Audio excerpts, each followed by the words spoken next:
Boa tarde e bem-vindos ao briefing de hoje sobre coronavírus.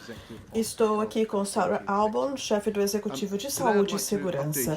Hoje gostaria de informar sobre o nosso trabalho contínuo para reabrir a economia do nosso país. E sei que isso é muito importante para todos. Antes de o fazer, gostaria de vos apresentar os últimos dados diários sobre o coronavírus. O primeiro slide mostra casos confirmados com teste. 5.870.506 testes de coronavírus já foram realizados ou afixados no Reino Unido. Isto inclui 102.930 testes realizados ou afixados ontem. 289.140 pessoas apresentaram resultados positivos, um aumento de 1.387 casos desde ontem. O gráfico mostra uma diminuição constante do número de casos identificados numa média móvel de 7 dias, apesar do aumento dos testes.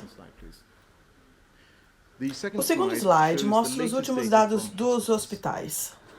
446 pessoas foram internadas no hospital com coronavírus em Inglaterra, no país de Gales e na Irlanda do Norte em 6 de junho, contra 624 uma semana antes e contra um pico de 3.431 em 1 de abril. 513 doentes com coronavírus estão atualmente em leitos de ventilação mecânica no Reino Unido, contra 653 há uma semana e contra um pico de 3.301 em 12 de abril. O terceiro slide mostra o que está acontecendo nos hospitais de todo o país. Há agora 6.348 pessoas no hospital com coronavírus no Reino Unido, 17% abaixo dos 7.622 de há uma semana e de um pico de 20.698 em 12 de abril. Como mostram os gráficos, embora haja alguma variação, a maioria das nações e regiões do Reino Unido está a seguir, em geral, um padrão semelhante. O quarto slide mostra os números diários para aqueles que infelizmente perderam a vida após um teste positivo para coronavírus. Em todos os cenários, o número total de mortes ascende agora a 40.883. Isso representa um aumento de 286 mortes desde ontem. Quando medido por uma média móvel de 7 dias, o número diário de mortes ascende atualmente a 216, contra um pico de 943 em 14 de abril. O quinto slide mostra as mortes em que o coronavírus foi confirmado ou suspeito de ter sido comunicado pelo Instituto Nacional de Estatística. Estes números levam um pouco mais de tempo a compilar do que os números diários, uma vez que são extraídos das certidões de óbito. Incluem não só as mortes confirmadas com teste, mas também as confirmadas por um médico sem teste e aquelas em que o Covid foi suspeito, mas não confirmado. O primeiro gráfico mostra que até 29 de maio, o ONS comunicou um total de 50.107 mortes no Reino Unido, onde a Covid-19 foi mencionada na certidão de óbito. Isto compara com o número de 38.593 mortes confirmadas com um teste, anteriormente comunicado pelo Departamento de Saúde. O segundo gráfico mostra as mortes por local de ocorrência. Desde o início do surto, 62% das mortes registradas de Covid-19 ocorreram em hospitais e 31% ocorreram em lares de idosos. No início desta crise, demos o passo necessário para fechar um grande número de lojas, todas menos aquelas que consideramos essenciais, para tentar travar a propagação do coronavírus e proteger o público.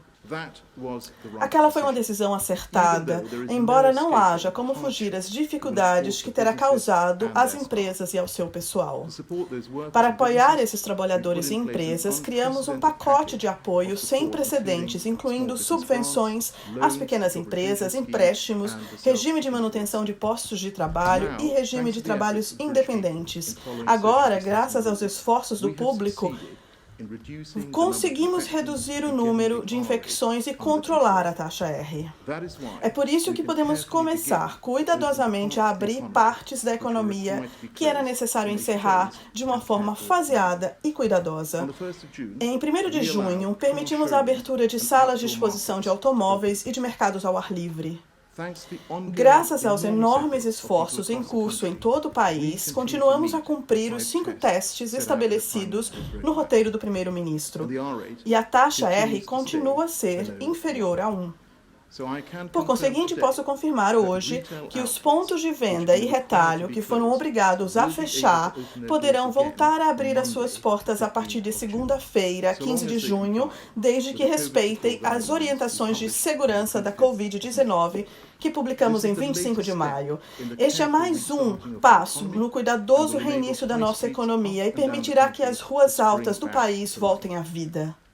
É claro que muitas lojas permaneceram abertas durante toda a pandemia, assegurando-nos a possibilidade de comprar o essencial.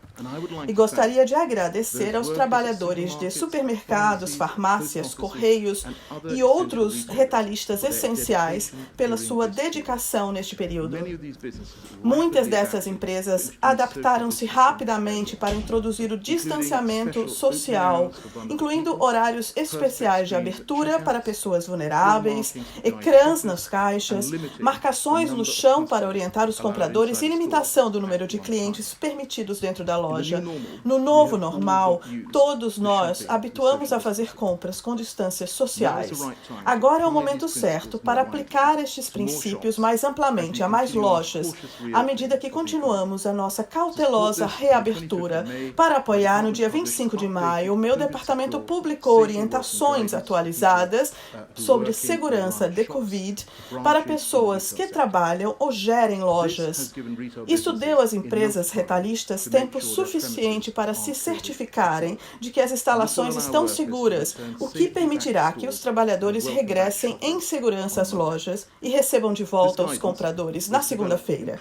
Esta orientação foi desenvolvida em estreita consulta com retalhistas nacionais independentes, grupos de representantes empresariais, sindicatos, saúde pública da Inglaterra.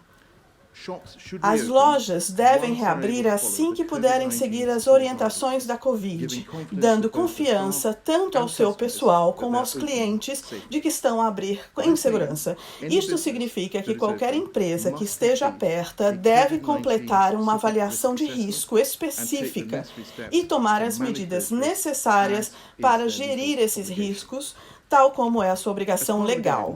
Como parte das orientações, fornecemos um aviso que as empresas devem afixar visivelmente na sua vitrine ou fora da sua porta para mostrar aos clientes que leram e tomaram medidas para seguir as orientações. Se uma loja reabrir sem pôr em prática medidas responsáveis para reduzir a transmissão do vírus, podemos tomar uma série de medidas, incluindo a emissão de avisos de publicação. As autoridades locais e o Health and Safety Executive efetuam regularmente controles e respondem às preocupações do público, mas evidentemente há empresas que continuarão fechadas. Assim que pudermos, publicaremos novas orientações de trabalho mais seguro para restaurantes, pubs e bares, bem como para cabeleireiros, barbeiros e serviços conexos. Estes documentos proporcionarão passos práticos para permitir que essas empresas reabram de uma forma tão segura quanto possível para os trabalhadores e clientes. Sei que tem havido muita especulação sobre quando podemos reabrir esses setores da economia e compreendo perfeitamente por que razão estamos todos tão interessados em voltar a pôr em funcionamento, mas continuamos a seguir o roteiro que estabelece a nossa ambição de reabrir estes setores a partir de 4 de julho, na melhor das hipóteses. Entretanto, continuaremos a proteger os meios de subsistência e apoiar as empresas para que elas estejam prontas a recuperar e a desempenhar o seu papel na economia. E ao considerarmos as medidas necessárias para apoiar o nosso relançamento econômico, redobraremos os nossos esforços para ouvir e trabalhar a comunidade empresarial. Queremos construir uma economia mais justa, mais ecológica, mais dinâmica, mais inovadora. Por isso, a partir partir desta semana, vou liderar 5 novas mesas redondas de recuperação que reúnem empresas, grupos representativos de empresas e acadêmicos de renome. Estas mesas irão considerar medidas para apoiar a recuperação econômica. Estas sessões irão alimentar diretamente o trabalho do governo em matéria de recuperação econômica e ajudarão a cumprir os compromissos que assumimos perante o povo britânico. Estes assumem agora um sentido ainda mais urgente e importante. Porque, embora tenhamos um enfoque semelhante ao laser no desafio imediato da saúde pública à nossa frente, reconhecemos a nossa dívida para com as empresas que desempenharam um papel tão vital no combate ao coronavírus e na manutenção da nossa economia. E vamos trabalhar ombro a ombro com as nossas empresas à medida que nos preparamos para o nosso combate econômico.